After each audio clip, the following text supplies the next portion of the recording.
Good day everyone and welcome to my channel. Ngayon, i-apasyal ko kayo dito sa Tianning Tower dito sa Nanjing, China. So, ito yung harap niya. Yan yung harap. Tapos, pinakita ko na puno na nakakain yung bunga niyan. Pag natuyot siya, tapos nakakain yung bunga, medyo matigas pero masarap din. Pwedeng nguya-nguyain. Tapos may mga lotus flower kasi yan yung kasama sa sa mga Buddhist. Hindi na mawawala pag nagpunta ka sa mga ganitong lugar, yung lotus flower. Tapos yan sa lugar na yan, malawak siya. Malaking siya, maraming room. Iba-iba yung makikita mo sa loob niyan. Na pwedeng sana. Tapos maraming mga puno. Maraming mga rooms na syempre maraming mga Buddha, yung mga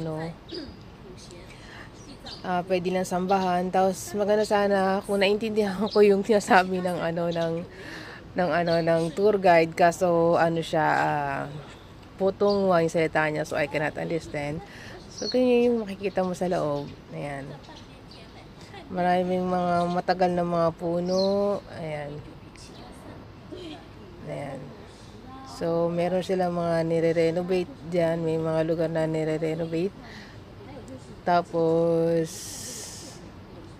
ay yung nakita namin. So, malawak ng lugar na to. Napakagandang lugar para sa mga Buddhist, sa mga gustong mapuntahan yan. O yung sa mga turista na interesado syempre, kung gusto mo makita ibang lugar, ayan. Tapos, dyan sa loob, maraming mga malaking Buddha. So, nakuha na ko siya ng video, konti. Tapos, yung mga pwede sumamba. Ayan. Ayan. Katoliko ako, guys. Pero, naniwala naman kasi na isa lang naman ng Diyos. Ganon. Ayan. Pwede sumamba.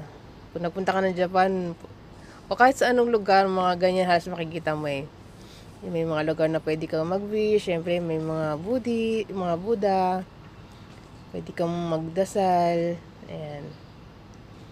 So, ganyan makita mo. Pero syempre, iba yung lugar na to. Iba yung mga gumawa ng mga rebulto na yan. Ayan. Ito yung Buddhist na iba-iba. Hanggang taas siya. Ang dami niyang mga colorful na Buddha. Hanggang itaas sa may dulo sa taas. Ang dami-dami mga Buddha. Hindi lang maganda yung camera ko. Pero iyan yung makikita mo sa lugar na yan. Ayan. Tapos ito, yung lugar na yan, bawal may nakalagay yung bawal kumuha ng picture or video. So, hindi na ako tumuli sa loob. Sa Sleeping Buddha raw yung nasa loob. May Sleeping Buddha dyan. Jade Buddha Hall. Ayan. So, maraming hall. Yung pala yung mga taong doon. Mga hall. Basta, ayun. So, dahil bawal ang picture, di nakatumuloy. Tapos, ito, papunta tayo ngayon so, sobrang laki niya. Isipin mo yun. Ngayon, itong hall naman ito, pupunta na siya sa tower mismo. Sa sobrang lawak, akalain mo yon. Bago ka makarating sa tower, marami kang dadaanan ng mga hall. Ayan. So, ito yung tower.